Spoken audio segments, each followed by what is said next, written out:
sa ating lahat, so dumagsa nga po ang napakaraming biyaya kay Beyonce. Maraming nga pong nagsasabi na bagay daw po si Beyonce at saka si Kalingap Edu.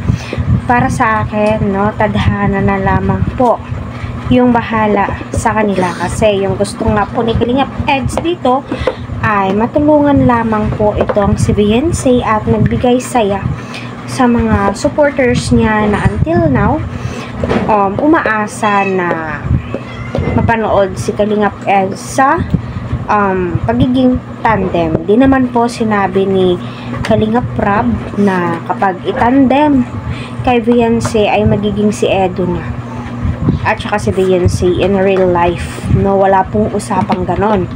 Sa live ni Kalingap Rab ay nagsabi po siya na puro scripted, pero di naman po lahat ay pwedeng i-scripted. Kasi di po natin alam kung ano po yung isasagot ng bawat isa. Although kita po natin na itong si Beyonce ay medyo iilang at nahihiya kay Kalingap Eds, pero habang tumatagal nga po ay alam naman po natin na mag-click-click yung tandem po nila.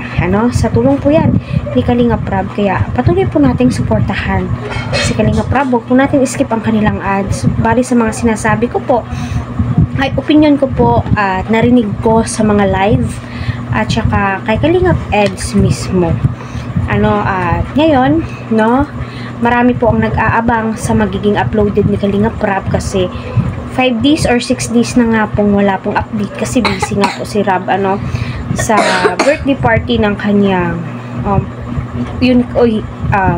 baby Rabay, kaya suportahan po natin si Edu, si Beyonce sa binubuo na tandem. Hindi lamang po si Jomcar at si Carla at si Kuya Jomar yung suportahan po natin. Sila pong lahat, kasi alam naman po natin silang lahat ay may pangangailangan din po. So hanggang dito na lamang.